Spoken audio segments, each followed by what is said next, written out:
habang walang hanggan. Sana'y di na magising kung nangangarap man din.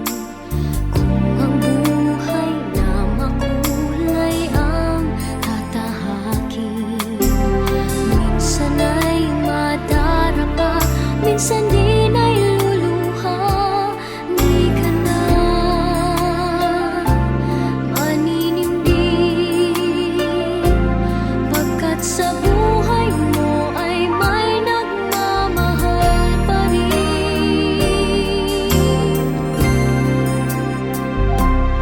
Iingatan ka, aalagaan ka.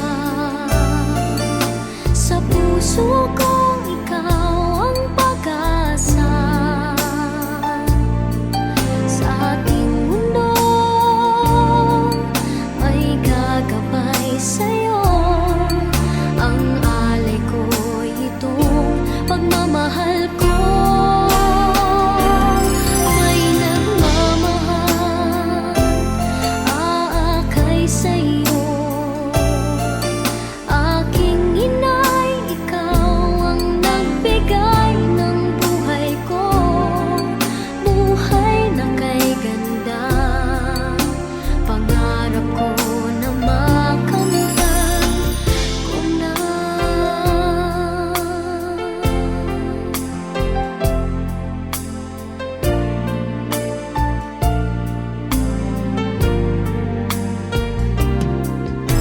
Sana'y di na magising kung nangangarap man din.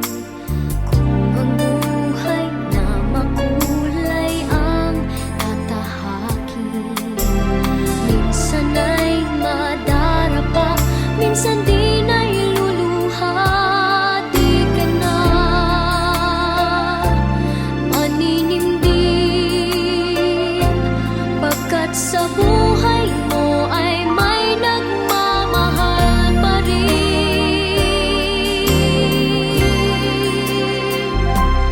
Iingatan ka, aalagaan ka. Sa puso ko ikaw ang pag-asa. Sa ating mundo may gagabay sa'yo. Ang alay ko'y itong pagmamahal ko. May nagmamahal, aakay sa'yo. Aking inay, ikaw ang nagbigay ng buhay ko. Buhay na kay ganda, pangarap ko na makamtan ko na.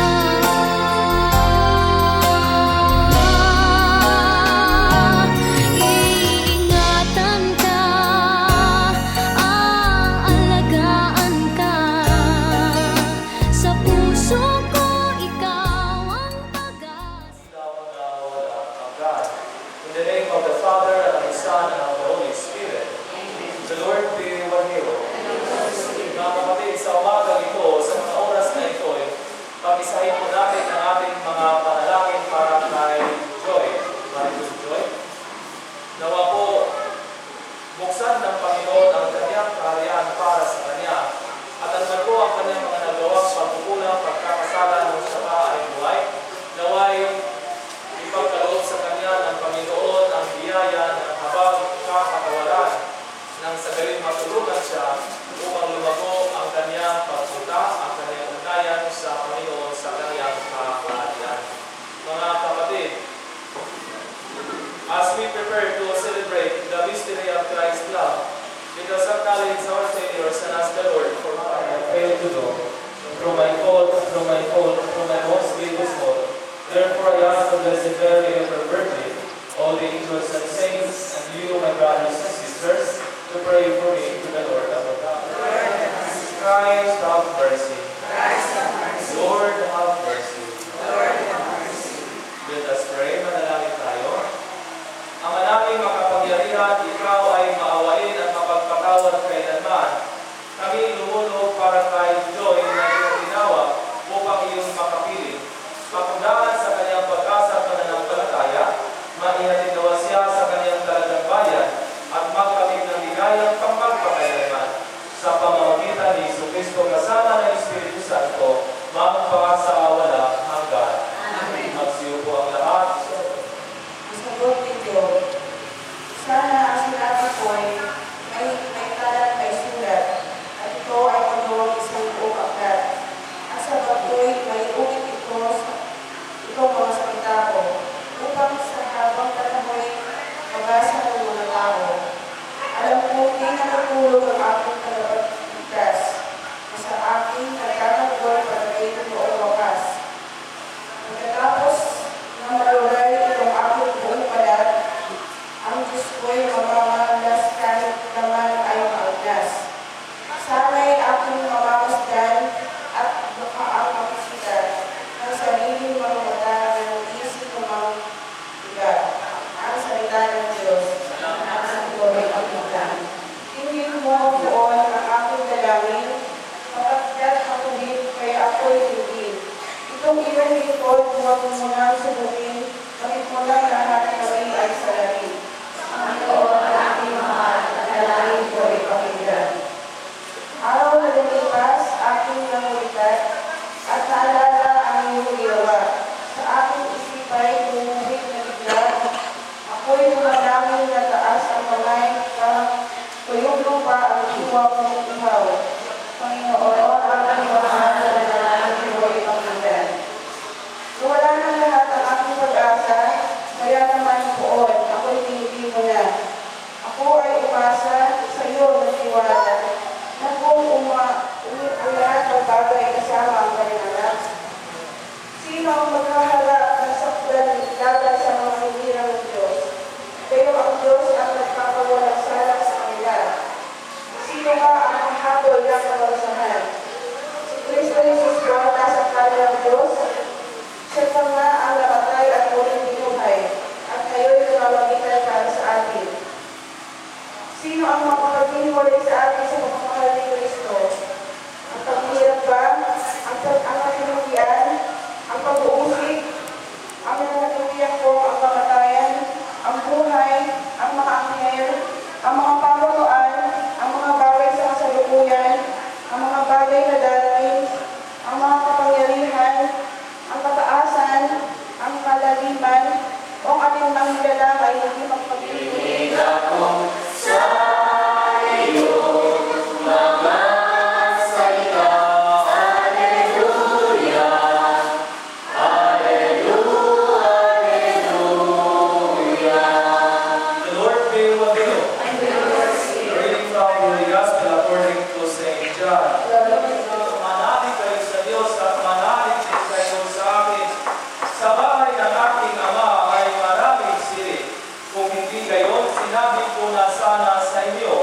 At paruroon ako upang ipaghanda ko kayo ng matitirahan.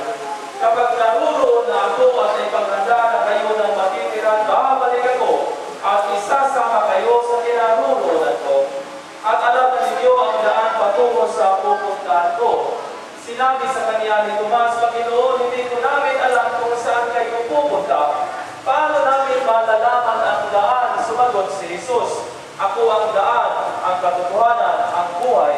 Walang makapupunta sa Ama kundi sa pamamagitan ko.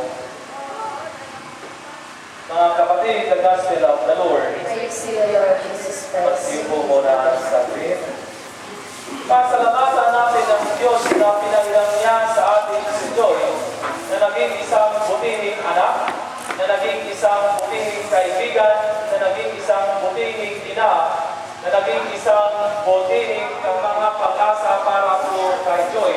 Kaya po sa puntong ito, ibibigay natin ang harap para sa kanyang mga nagmamahal at ng kanyang mga magulang, mga kapatid, na sila po ang magsalita ay kaunti lamang.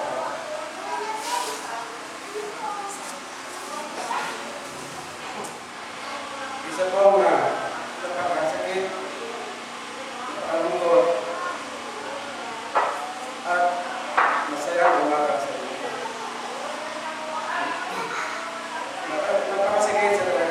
dahilan ng pagkawala ng isa sa aking dalawang anak.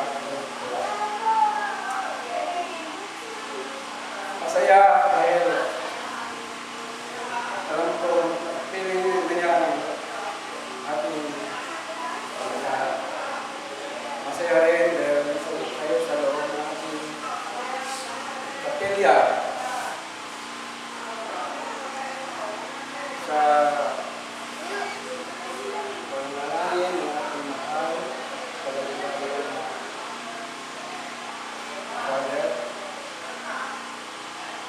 alam niyo, gusto ko sana sabihin na yung mga dapat na nagsalit sa kanya, mamaya lang muna. Unang-una, nais ko rin pasalamatan muna ang mga taong tumulong. Lalo na ang ating barangay council, at ang mga mahal at pag-captain, mga CBOs, mga kasama sa barangay, mga tao na nagdasal, nag-alay, na pinasyal, nagdasal. Alam niyo kung hirap talaga sa buhay. Mahirap pagsalita kasi ito'y kabiglaan.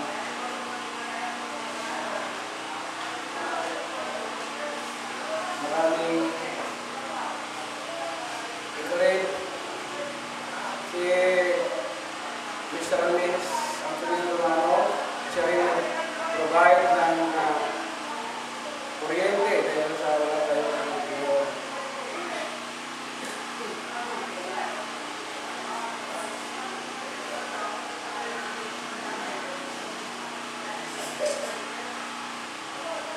Ang mga kasama niya, kasama niya mag-group niya galing pa sa Manila.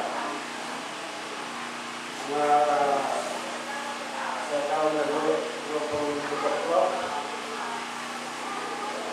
Mga kamag-anak, kaibigan, na mga sa iyong malayong lugar. Dahil sa Bigan, sa Union, sa Visayas, sa Manila. Salamat po sa pagkakarami sa amin. Alam po niyo, itong si Joy ay isang kawanan. Pagmahal na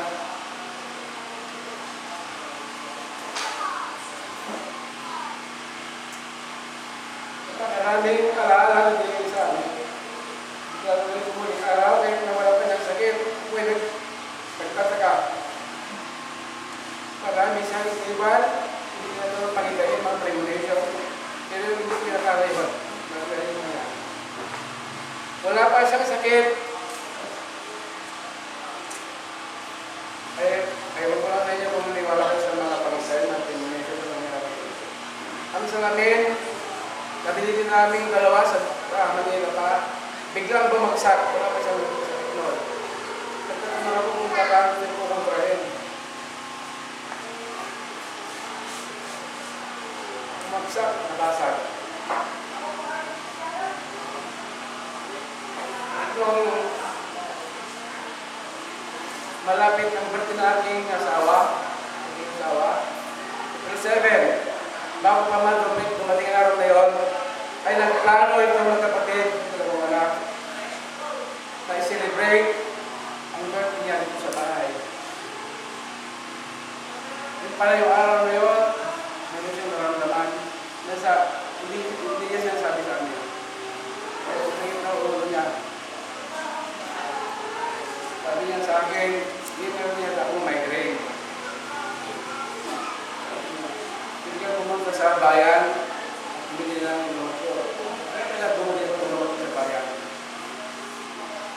Pagdating ko, nag-take siya ng nawag niya ng pinapili, nawala yung sa buwan niya. Yung mga ilang oras, sumakit na naman daw ang buwan niya. dumaon. Pero pinagpatuloy pa namin yung karawan na. That was April 7. Dumating ang ate niya galing sa Manila.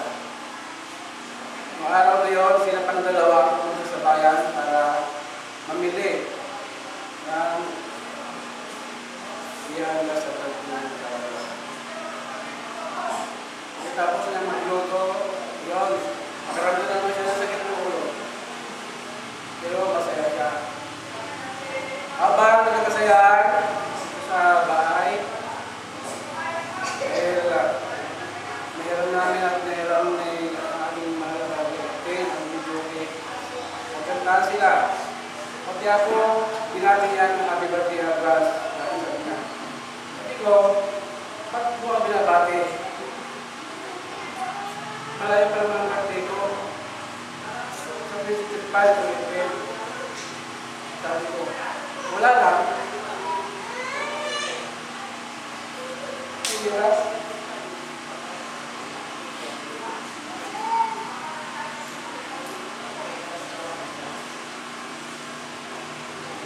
Yan ang malaway ng mga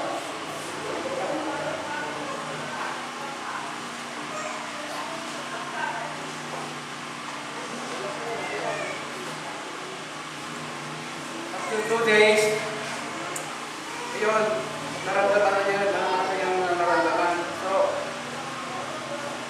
ang sabi ko sa kanya, dali ka natin sa emergency. Pumayag siya. Pagdala namin sa emergency, so check up siya, alam namang nirefer sa Tuminyo Hospital. Kung saan siya binigyan ng refer para tawag siya sa scan.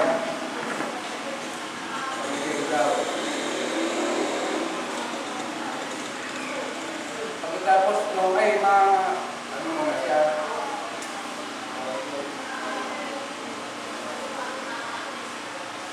para malaman yung sakit niya, pinabalik sa akin yung isang emergency. Nagbigay sila ng gamot, ganun pa rin, masakit ang buhay niya. Pinabalik sa Tuminyo para masakit-scan. Tapos noon, wala ako doon sa kanya dahil ang place ko lang malalaya sa mga kapatid ko. Pamangkin ko na siya ang magdala doon sa Pamiling. Pagkatapos ko si Scan, tumawag ng registro, tapos raw. Pero wala pang resulta. Pinalik sa San Tuminyo, Bingo! Tinanong ko kung yung resulta ng CT-scan niya. Sabi, wala pa dahil yung doktor daw niya, Martes pa, makakabalik. Kaya doon ako nag-ibig. Pero pala parati ang test ko, tawag ko sa kanila habang ano sila, nakatay nila ang ikabubuti at ikaayos ng kanyang laban. Tinuro ko sila ng dextrose. Para mapakaroon natin. Sumasakit ang kanyang ulo sa tiyan. Pumunta ako doon. Wala pa rin yung kanyang result. Ano na yung kahit na nag-treat siya. Nalap ko yung doktor. Wala akong mahagilan ng doktor.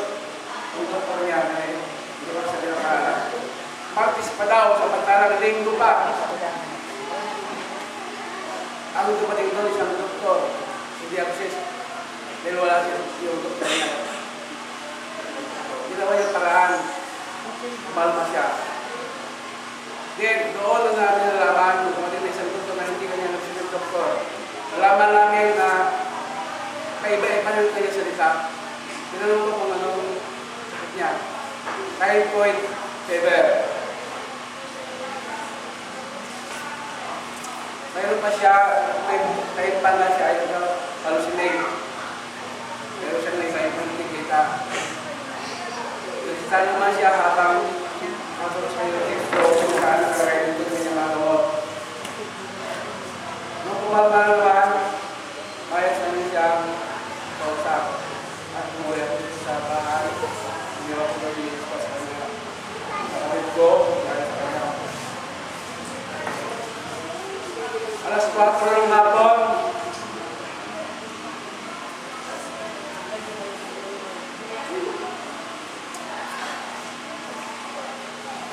panayatawag ko sa kanila.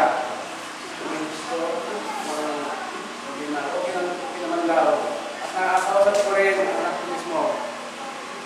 After 5 minutes, tumawag yung miss ko, umiiyak.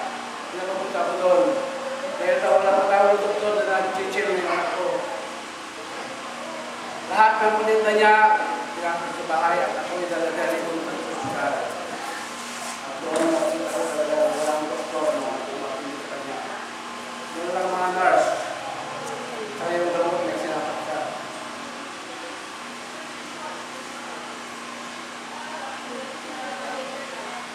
May ilang sandali, umalma naman siya ng hospital sa umayo. Hanggang sa gabi, inablog niya kay Andrex Cross. Ayaw na niya magpagamot. Hindi na ba siya rin